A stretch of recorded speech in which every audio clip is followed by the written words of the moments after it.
Yeah, man, I felt terrible. I woke up at 5:30, and I'm like storming out in the living room. I'm trying to find my bearings. Casey's like, "What's wrong?" I was like, "I got a podcast at 5:15," and she's like, "Sorry, I didn't know." I was like, "It's not your fault. I should have said." I mean, I was a Yeah, it's all mess. good. It's all good. Other than that, here we are, a day late, dollar short. Welcome back to another episode of Real Talk. Jeff and Brad. Brad, how are you, man? I'm good, man. Yesterday was a little boring for me personally with none of my teams on, but tonight I get the Mavs at 7:30, the Penguins at 10. They don't overlap. I get to just watch all night some of my teams. First week of sports gambling is in full swing here in Ohio, which is really cool. A lot of free bets, a lot of handouts, which is cool from those apps. Bet smart. But yeah, it's been really fun. Being able to bet on sports, but not have to. I'm right here on my own couch, putting in stuff. So that's cool for me. But you? Yeah. Yeah, I don't know. I'm still recovering from Michigan's loss. It sucks. The more I think about it, I just it just tears me up that I feel like Michigan let one get away. But other than that, the fact that the Patriots and the Steelers are going to be battling for a chance to make the playoffs this weekend, which is still kind of, it's not the season either of us wanted. Yeah, but at But the same time, like, how many people want to be Packers, Steelers, and Patriots fans where it can seem like they're terrible all year, but here we are, week 18, got a shot at it. Like, we're just a mosquito. and the thing is and I would assume you fall in this category too. Like, you could become that fan that says, okay, I'm just ready to tank. But it's like at the same time, there's a culture when you're talking about, especially these three teams. It's funny you brought up the Packers because I would agree. Patriots, Pittsburgh, and Green Bay over the last 2 decades. God, they do Since 2000. not. Yes, those three teams they're the surefire every year. You're getting minimum playoffs, Super Bowl, at least 8-8. You're fighting unless there's a catastrophic injury. Those three teams are going to fight for the playoffs. It's just what they do. Yeah, I mean, most of our listeners don't remember a time where they weren't relevant, if they can't even. I mean, they know of a Yeah. time when they weren't, but they don't remember it. So, yeah, that's huge. And as much as you as a Patriots fan feel like, I mean, you have it in your control, I as a Steelers fan really feel good about if we beat the Browns coming in. So, it's exciting. More than anything, we figured out Kenny is the guy. There's no reason to think otherwise. So that was huge for us this year. And yeah, Minka, Cam Hayward, T.J. Watt all playing like they're supposed to. So leading the defense, it's a good time. Yeah, and obviously your season looks a lot different if TJ probably plays the whole year, and Yeah, that's something we can't control injuries, and it is going to be interesting what the Pittsburgh Steelers do in the future. We'll talk about that at a whole nother time. I just kind of wanted to bring that up real quick. oh no, it's cool.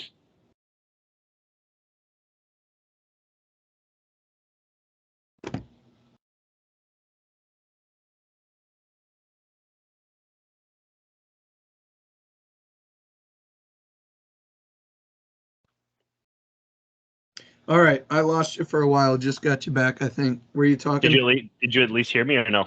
I heard nothing. You were frozen. I just got you back. Okay, Sorry here about we it. go. Are you still putting Anthony Davis and Donovan Mitchell higher than Luka for your MVP vote? I know this is a troll question. 100%. Yeah, Mitchell Anthony did drop that Davis. 71 burger the other I was day. about to say you look a little Woo! silly because Mitchell 71 and 10 He's and actually on the 10. Facebook page. He saw it. He saw it. He even threw the ball off the rim to himself. 71 and 10 is. It leads me to a follow up question. Let me answer yours. Yeah. Luka, Tatum, Mitchell, the top three, whatever order you want to put them in. I'm taking Giannis out just for a minute. Yeah. Those are my three. Go ahead. Yeah, I don't hate the three. I just feel like we've grown numb to what Giannis and Jokic both do. I just feel like they both still they're just having tremendous seasons, super efficient seasons, winning seasons, but I don't know, the crave for somebody new kind of puts them they still have to do more than be great to get in the conversation because they've already won it twice. They're both back-to-back champs. I mean, Our last four MVPs, Giannis, Jokic. So I get the exhaustion there, but man, they are on a night-to-night basis elite players. Not making this about LeBron, but let me just twist what you just said. Everything you said is correct. Is that not what we've done for LeBron for the last 22 years? No, yeah, 100%. Like the fact that LeBron 4 MVPs. 4 or 5. I don't believe it's I at think it's least 4. It's at least 4. But it's laughable. If you were to look back at his career each year by the numbers, say how many MVPs does he have? You'd have to say like 20 seasons. Gotta have 9. Right? And he has half of that. So it's like it's because we don't care. Yeah, the MVP is a little bit of a narrative award too. I just, you say like Luka, Tatum, and I'm gonna put Mitchell in there, and it's like I don't hate that because I do think Luka and Tatum should be 1 and 2 the last month that they've had, last 3 weeks especially. But it's just Jokic and Giannis have been tremendous as well. Yeah. And I don't mean this as a shot at Luka because Luka's doing big things right now. And I've changed kind of on my perspective about him and Russ, but can I just say this? Jokic is the big man Luka. They do the exact same thing. They just play a different position. They're similar. Yeah, they're very similar players. They do the exact same thing, different position. So I guess I just kind of overlook Jokic, honestly. I mean, his team's still competing, and they're still obviously one of the top teams in their conference. But just like what I've seen of Donovan Mitchell and what I've seen of Jason Tatum specifically, it's not that Giannis isn't doing anything. The fact that he's carrying this Bucks team with in Middleton in and out of the lineups is I mean, it's impressive. I think there's, just not to go too far on Luka, but I think the Mavs may have a slight worry on their hands. And it's good right now, but it could be bad in the future. They just signed Dorian Finney-Smith to like a 4-year deal. And I like Dorian Finney-Smith. Defender, can shoot a little bit, but he's a good defender, power forward size. Yeah. But he's been out with a hip injury. And Christian Wood has been inserted basically into a much bigger role because we need his size. But his scoring has been phenomenal. And now Dinwiddie, instead of running the second unit kind of alone, it's been him and Tim Hardaway Jr. And although these guys aren't elite, that's 4 guys who can kind of get their own shot. And with Dorian Finney-Smith and moving everyone back, you limit that. And Dorian Finney-Smith has been out, and the Mavs haven't lost since before Christmas. They're on a 6-game win streak, and they play at home versus Boston tonight. And it's like, man, this guy who's been removed is allowing these more offensive players to play. We're still getting good defense, but like you just signed Dorian to this big 4-year contract. Are we going to have to sacrifice some of these other guys? Right now it's good for the Mavs. I think maybe we can continue this season that way, but maybe they paid Finney-Smith a little too early. Yeah, so one of the things I wanted to ask, so Luka does his 60 burger tripped up. Yeah, 2010. Yeah, it's not even a tripped up. It's 60 2010. It's literally unreal. Mitchell does his 71 10 and 7, I think. 7. I think it was 71 11 and 7 or something like that. Yeah, something nasty. Okay. Anthony Davis, I believe, almost had a 50-point triple-double this year, or he went for 60 something or 57 and 17. He had a nasty game. LeBron on his birthday, 47, 12 and 8 Yeah. Is this a product of what the NBA is, or are these special players, or can I get an opinion on that? Yeah, it's always been that way. You look even in Jordan times and everyone was dropping numbers like this. Oh, they weren't. It's because it's the best the league's ever been. It's the best the league's ever been. Yeah. There's spacing on the floor. People are offensively created. Sometimes it'll get a little messy. Sometimes there'll be like a spurt where it's street ball back and forth. But they do run plays. Everybody is so skilled from the 1 to the 5. You said Luka and Jokic are the same player. Jokic is just bigger. Dude, they're 6'10 and 6'7 running point guard down the floor. I mean, so many players could do everything. There's no such thing as a specialist except maybe a guy who strictly shoots threes. But if he does that, he has to shoot at 45, 50% because everybody shoots 35%. That's a good player. So not to take a shot at Jordan. I'm just joking around in terms of the fact that, like, you got dudes turning up everywhere. I mean, the league goes 12 to 20 deep on guys who could score 45, 50 any given night. It's the guys that do the stuff consistently that are being called greats, not the guys that can even do it anymore. So I think the league is just athletically and offensively at a place it's never been. Instead of like, I think early on in basketball, it was a defensive sport with some elite offensive guys. That switched. It's an offensive sport with some elite defensive guys. But you can't tell me right now, in my opinion, I've watched basketball for about a decade. I've watched it more and more every year over the past 5, and I can turn on any game and it's entertaining. There's just good basketball all over. Yeah, it seems like everybody's got at least one star, and that one star obviously trying to get 30 every night. It's the NBA is in good hands with talent right now. LeBron's age and moving to the West, it's created such an even playing field on both sides of the like there's just you're 7 to 10 deep on really good teams that if I said this team wins the championship this year, you'd be like, dang, that's an underdog. But like, yeah, I could see it with da-da-da and da-da-da on the team. Like if I was like Hawks and they're like 8th in the West, like, yeah, Trae Young, DeJounte Murray, Clint Capella, shit, they could go on a run. You know what I'm saying? Catch fire. Yeah. So it's just like there's so many good teams. Injuries are killer because, again, there's just so much talent. Speaking of LeBron, I want to plug him for a second. I just heard this. This is bonkers. He's in year 23. Is that what it is? No, I think it's year 21 or 20. Okay. He was drafted in 04. So this is year 20. Yeah. This is year 20. Oh, he was drafted 03, 04. So 03, 04, that's what this. Where's this? Regardless, whatever season he played last year, he became the first player ever in that season, which is like 18, 19, 20, whatever the fuck season it is. The first player ever to increase his scoring average that late in his career. He did it again. He's doing it again this year. Why not?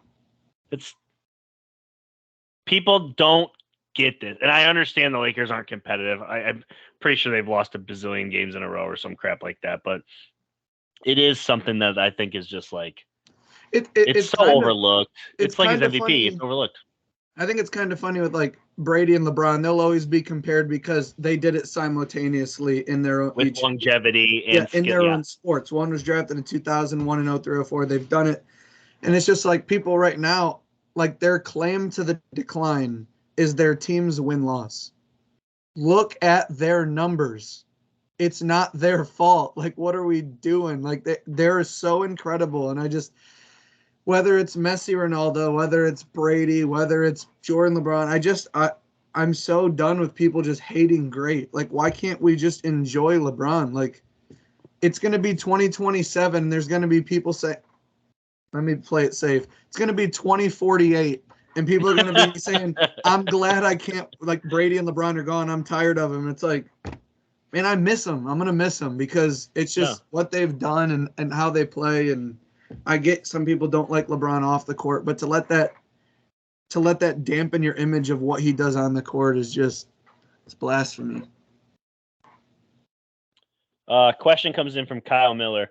If you could move anywhere and get a sports-based job, where and what would you do? Not a sports athlete. Right. Sports-based job. I think it would be talk show radio in Pittsburgh. It's got to be Pittsburgh. I mean, I'm Pittsburgh through and through. That's the only reason I even had the chance to attach to Luka. There's no Pittsburgh basketball team. There's only one team in all of sports where all of their professional sports wear the same color. It's Pittsburgh, black and gold, baby. I feel like I'm from there, honestly. Like, I just been Pittsburgh through and through for so long. Whatever it is, I'd figure it out, but it's got to be in the Steel City. I mean, I love going there. I try and get there once a year. Casey and I are going in 2 weeks to see our first Penguins game. Can't wait. Oh, very cool. Very cool. Yeah, so we're going for her birthday. We usually travel somewhere for her birthday, so we're going to Pittsburgh, see a Penguins game, and I'm very excited. But, yeah, I don't know what maybe calling games, because if I'm calling games for Pittsburgh, which would be sweet, like the local game call, that would be really cool because I'd still be in the city for the other stuff. So I'm going to change it right on the fly. I would be the local game play-by-play caller for the Pittsburgh Steelers. That's what I would do. Yeah. Yeah, play-by-play would be a lot of fun. Sports talk radio in the morning. I think that's probably where my calling would be. Like,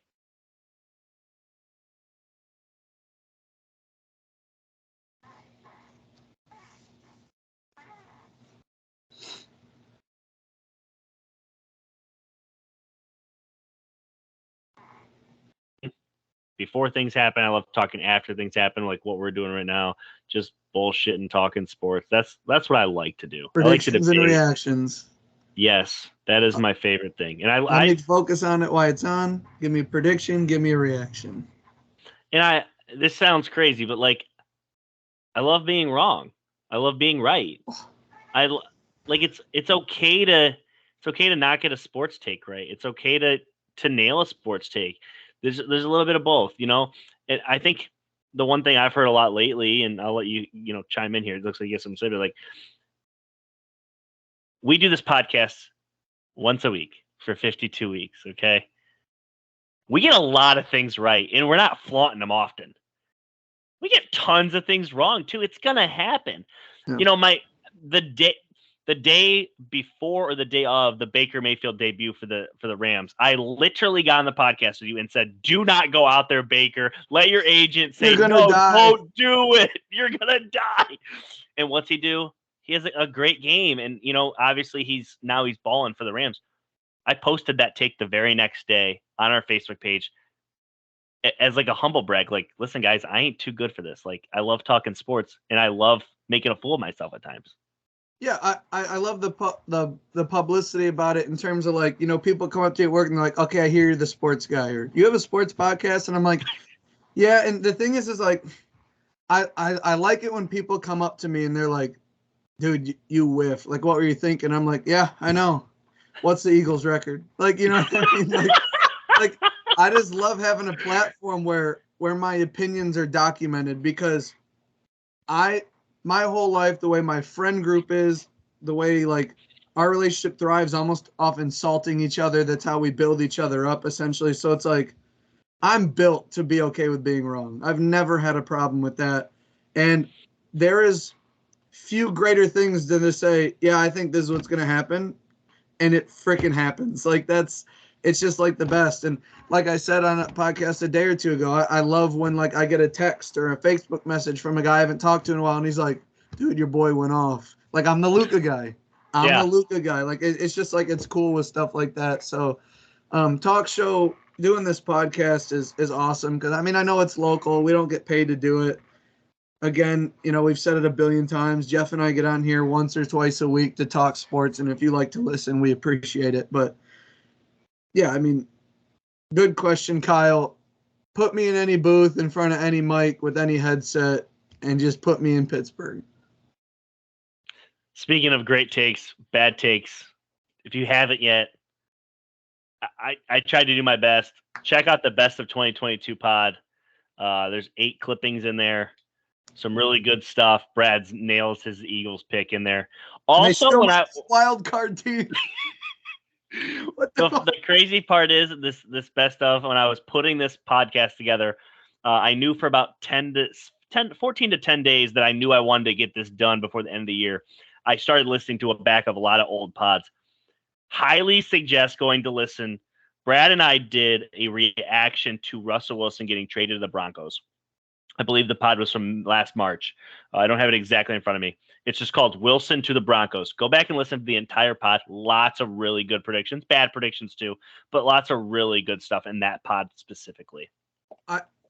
We'll get to it on the live show, but the fact that I've seen some Broncos players have Russ's back, the fact that the team might think it was the coach, and I think Russ, the way he's brought up, was giving into the head coach. I think players are mad at Russ for not telling the head coach he was wrong, because they went out week 17 and they balled. They lost, but they gave the Chiefs everything they could handle. I don't think the Chargers have a walk in the park before the postseason here. Like, with sports gambling legal, one last hurrah, something to build on for next year. Watch out for the Broncos, week 18. That's what my gut's telling me. And, gosh, that's going to be a breakdown, the AFC West. There's going to be a lot of changes with the Raiders. Going to see what Herbert does in his first postseason. Chiefs are the Chiefs till they're not the Chiefs. I'm very excited. Very excited for that division. Jamie Lado writes in, are you still not including Zion in your MVP talk? Well, he's out right now. 3 weeks now. He's out with the hammy.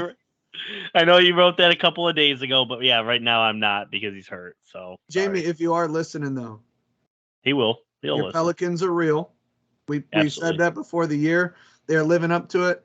And I'll tell you, it's frustrating when a player gets injured, especially a starter. Zion is everything he was built to be when he is on the court. Everything, maybe even more.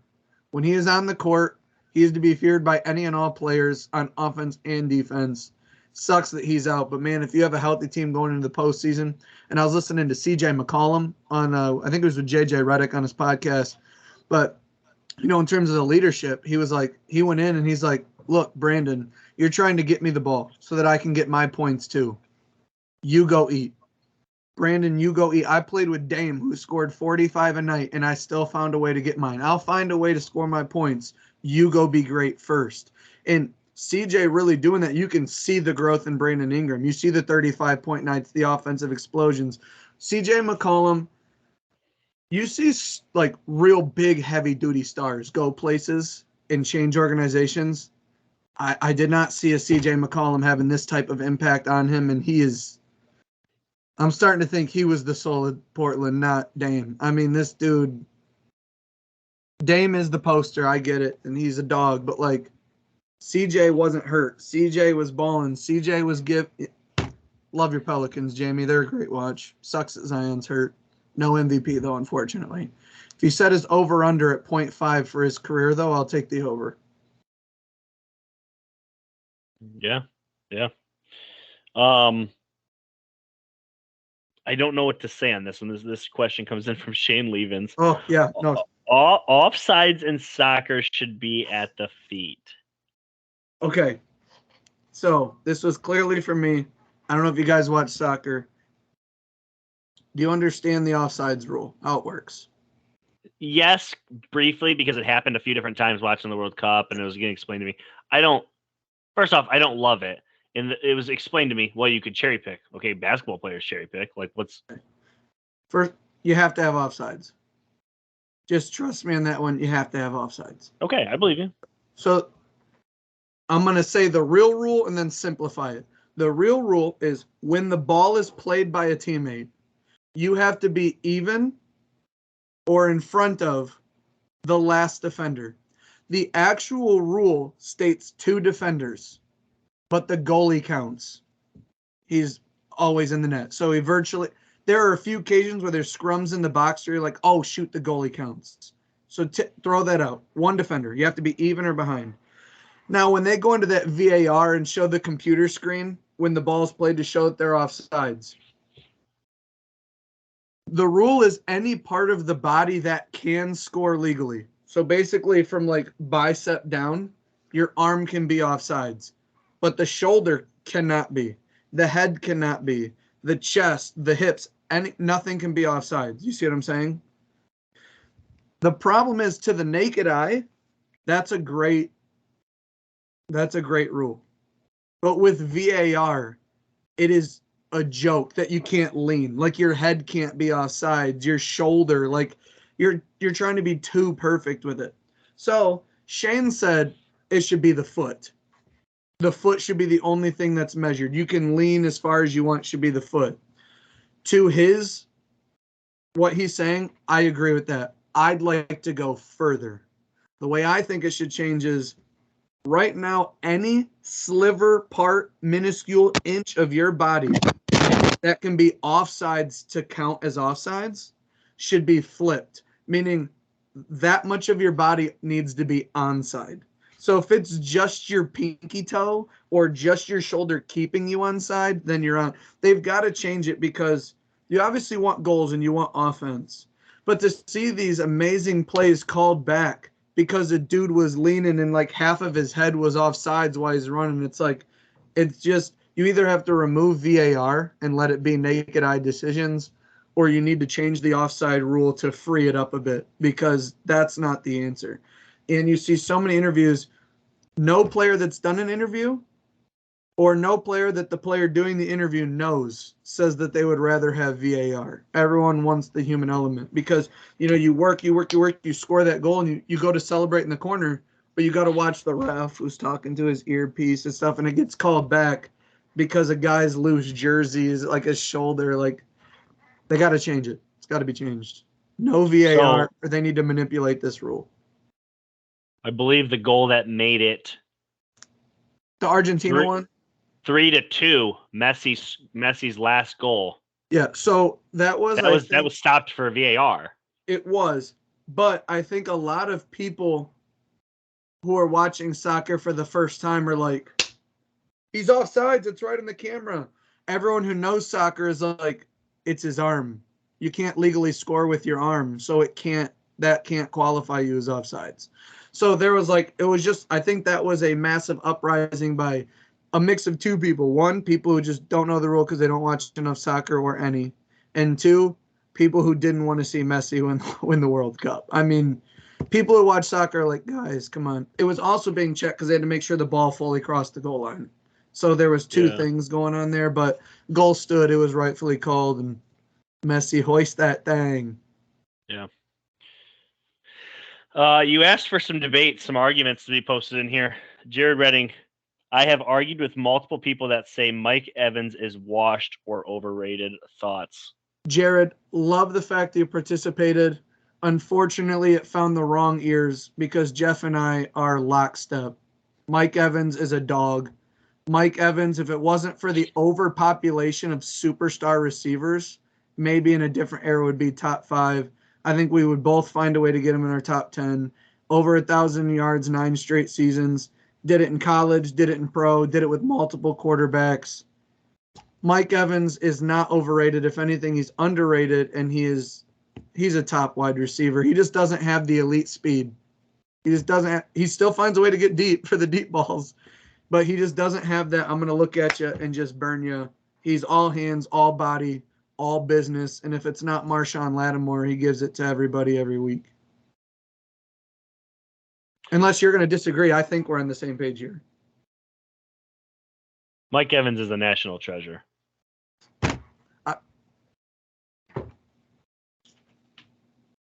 People that think otherwise, I think there it is. I got the man's jersey. Huh?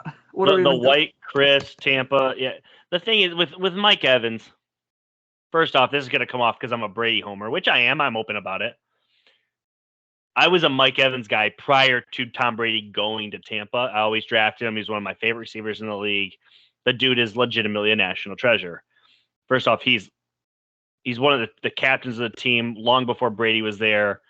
I mean, the dude's, been in the conversation for Walter Payton Man of the Year. He's a great dude. Okay.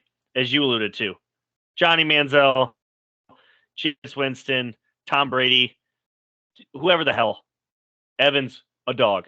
Okay. Chuck it up there. Michael, go get it. Second part of this question, as far as the washed, overrated stuff, I think you'll find this in this pod, and I think Brad would agree here. Brad and I are not rushing to retire anybody. Ever. That's not what we do. Ever. It's so. I think and I find myself constantly, obviously, arguing with people about Tom Brady. I do a little bit with LeBron, not nearly as much, because everybody wants to crown somebody as washed. They want to be the first one. I predicted it, or I seen it here. Bro, I got people literally chirping at me that said Tom Brady couldn't throw it past 10 yards. His arm was toast. In 2017. In 2017, which is laughable. But, even in this year, they're like, and I'm like, come on, the guy's 45. We're not asking. You shouldn't expect him. I talk about him like he's Josh Allen, Patrick Mahomes, and Joe Burrow, and Justin Herbert. He's not. I talk about him like that. But the crazy thing is, everybody else, they expect that. If you expect Mike Evans to look like Jamar Chase or Justin Jefferson right now, that's on you. That's not on us. We can anticipate him getting 1,000 yards. We're not anticipating him getting 1,800. That's the difference here. Yeah, and sometimes I'd rather, if you said you're going to have a guy who is going to have a 10-year career, 3 of them are going to be A++, and 5 of them are going to be C+, 2 are going to be B+. Mike Evans is 9 years of A-. He's never been the best. Easy. But he's never even been thought of as not a top 10. So it's like Jeff originally created this podcast, and one of the things that got me on quickly was my kind of obsession with the draft. I love watching the combine. I love watching the draft. And this was pre-podcast, obviously 2014, but I beat my chest at like all this talk of Johnny Manziel. And I personally, even though he had tremendous numbers, I know he has a top 10 season all time, I thought Mike Evans made Johnny Manziel. I was adamant about that. And it got closer to the draft, and it was like Sammy Watkins, Mike Evans. And I was like, it has to be Mike Evans. Like, what are we doing? And I remember at 4 when Sammy Watkins got drafted by the Bills, and I was like, I didn't know when they would go, but I was like, I can't believe Sammy Watkins got the hype. And I believe he was with Deshaun Watson, so I understand they were doing big things. But Mike Evans went to the Bucs, and Bills and Bucs weren't either good teams. I mean, they had top 7 picks, but it was like I was adamant that I think Mike Evans does a lot. And now Sammy, who knows what his ability would have warranted. He's just been hurt too much, and you can't predict that. Even Mike's had some hamstring issues. But again, we are both Mike Evans. I mean, he's a friend of the pod. We would never talk ill on Mike Evans' name. And again, whether it's you judging his personality or play, if Marshawn Lattimore is not involved, this dude is an A player, A+ human. Yeah. That's all the questions we got. I got like one more thing, and then we can kind of talk about whatever the hell you feel like talking about. Vikings are 12-4, have a negative 19-point differential. You shared this today. I've seen it before too. It was far from a must-win game against the Packers, but they got curb stomped. They're basically undefeated if the game's within a touchdown. In all of their games, they've gotten blown out. Opinions on the Vikings as we sit here today.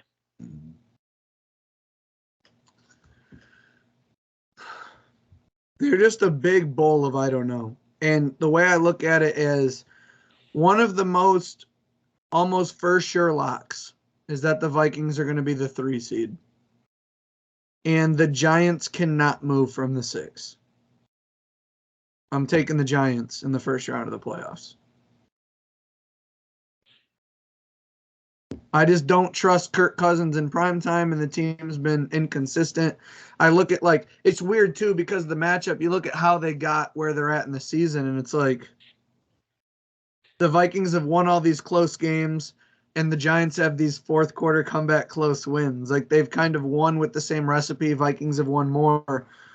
But I believe that the defense is not very good for the Vikings. It shows up in spurts, but it's not very good. And I know the Packers just did it this weekend, but it seems to me that if you commit all your resources to taking away Justin Jefferson, if you really commit to the triple coverage, Kirk will hand you a couple, and you'll have every chance to win. And the Giants' defense is not a push around, and Kayvon Thibodeau is playing really good football. I don't know. And Kevin Connell and Brian Dable are both first-time head coaches, both going to the postseason, so it's good on them. But I'm not saying the Vikings can't win, and they shouldn't be favorites, and they're going to be home, and they could win. But if you're asking me how to depict what I feel about the Vikings, it's hard for me to convey it, so I will say I feel better about the Giants winning in Minnesota than Minnesota winning.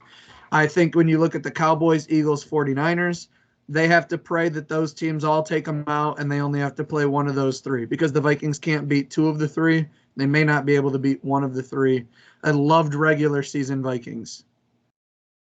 I don't feel confident at all about postseason Vikings. That's fair. Guess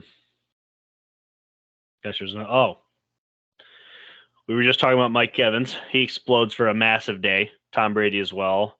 They clinch and they beat the Panthers and come from behind. Current feeling on the Bucs: fluky, must-win game. Where are you at on the Bucs heading into the postseason right now? They're pretty, just like the Vikings are pretty much locked to play the Giants. The Bucs are pretty much locked to go to Jerry World and play the Cowboys. They could potentially play the Eagles, but the Bucs are locked at home though.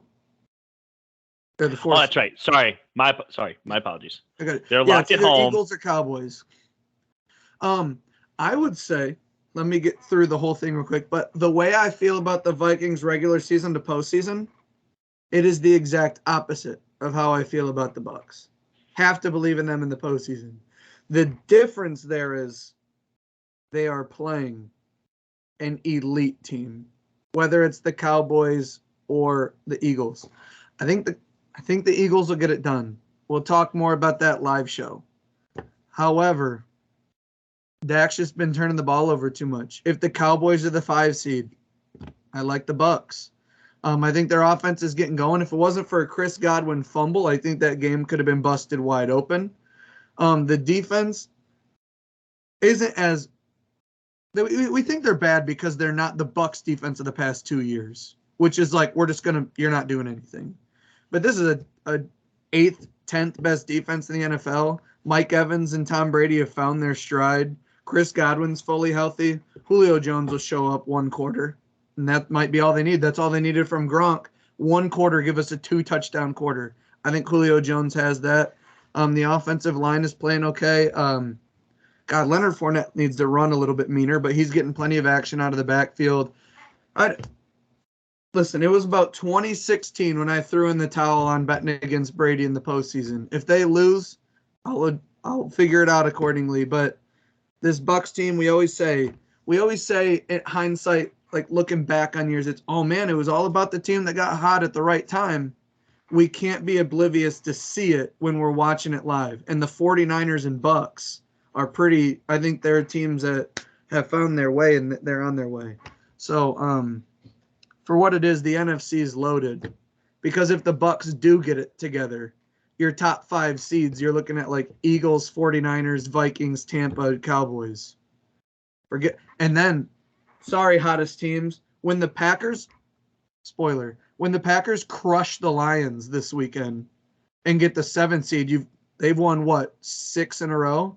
Them and the Steelers have been and the 49ers are the 3 hottest teams second half of the year. I think they've combined lost 4 games, the 3 teams. So you look at the Giants, and they've won games. Packers, Cowboys, Eagles, 49ers, Vikings, Bucks. Good luck to those teams. And then you get into the AFC. Bills, Bengals, Chiefs, freaking the Jags are hot right now. They're going to beat the brakes off the Titans. They're shot fighters. Steelers are the 7 seed. No one wants to play. I'm just saying, I forget where this question was. Buccaneers. I like them. I think they're fine. They're hitting their stride. No one wants to play the Bucks. I kind of rambled there, but you're good. I got one closing remark. Unless you got, do you want to get into anything? Otherwise, I got one closing here. I mean, I don't have much. Nothing really. So John Jansen, he has his own podcast. He talks Michigan football. He had Jim Harbaugh on. Jim Harbaugh. I am aware of the rumors and speculation over the last few days. College NFL teams have great interest in all of our personnel, from players to coaches to staff, and I truly believe that is a testament to the strength of the University of Michigan program. As I stated back in December, while no one knows what the future holds, I expect that I will be enthusiastically coaching in Michigan in 2023. I've spoken with the president and athletic director and appreciate their support of me and our program. Our mission as Wolverines continue preparing for the 2023 season with great passion and enthusiasm. As our legendary coach, Bo Schembechler, always said, those who stay will be champions. Harbaugh basically saying, there you go, NFL coaches. Yep. Opinion on Harbaugh staying in Michigan. Good for him. And not going to the NFL. Good for him. I mean, so there's a couple things. I think Harbaugh entertains some of these rumors for a little bit because he's trying to fill up an aircraft carrier full of money from Michigan, which, get the bag, Jim. Do what you got to do. But with the way Jim has turned the program around, the way they're 25-28 or 25-3 in their last 28 games, and the recruiting classes he's getting, the way they're working the portal, they're returning the whole team next year. I think if you're Jim Harbaugh or Ryan Day or any of these teams, Clemson, Tennessee, it's just these teams that are really good right now, Bama, it would be stupid to not explore at least the first 2 years of the college football playoff. Because if you're Jim Harbaugh, you're saying if I come back next year with this same team, by all means, we should be in the playoff. That's the goal. But we're never missing the top 12. Are you kidding me? So I think he's got it made. I think he loves Michigan. At first it was a lot of hate, but he's getting all of his flowers now. He's got complete control of the program. All the Michigan fans that I know, and I assume most, are supportive of him. The team is really good. He's dominating divisional play or conference play, and the playoffs right around the corner. So you listen to a lot of insiders. They're like, yeah, Jim Harbaugh is in consideration because teams want a good coach, but I haven't heard any definitive conversations, nothing locked, no real conversations. And it's like, I think he would just go back and say, hey, I don't plan on maybe behind closed doors, to Michigan, hey, I don't plan on leaving the next year or two. But these two teams are offering me $6 million more a year than what you're offering. And with the college football playoff, damn well we're not missing it. So in the next 2 years, think about saving some money on the side because I'm going to ask for it. I'm going to ask for it. I mean, I think that you got to test the waters. But before I ever suspect Jim Harbaugh is going to leave Michigan, I'll just allow myself to be floored and absolutely shell-shocked when or if he does. I'm never going to anticipate it. I will allow myself to be susceptible to that ESPN update when I'm at work at noon saying Jim Harbaugh is the Colts head coach and be, I'll allow myself to feel that before I sit here every year for the next however long go, dang, what are we going to do if Jim Harbaugh leaves? It ain't worth the stress. It's not worth the stress. He's got it made right now. He's a recruiting king. The way the portal is going, the way NIL is working, Michigan's team, Michigan's whole campus and university, you can do so much electronically. We've advanced so far from COVID on how we can communicate socially. It's not so crazy. His coordinators are good, and when they leave, he just refills them with good ones. I mean, he's got a real good thing going, and I don't know if he wants to restart. I could see him retire in Wolverine. I agree. 2 questions before we go, and then we'll wrap her up. Obviously, I know you got the Mavs tonight. Yeah. Is it close? Think they blow them out? Think it's a good game? Luka with a 35-point triple-double. They win 121-117 in a close one. What's your bet of the night? What are you betting tonight?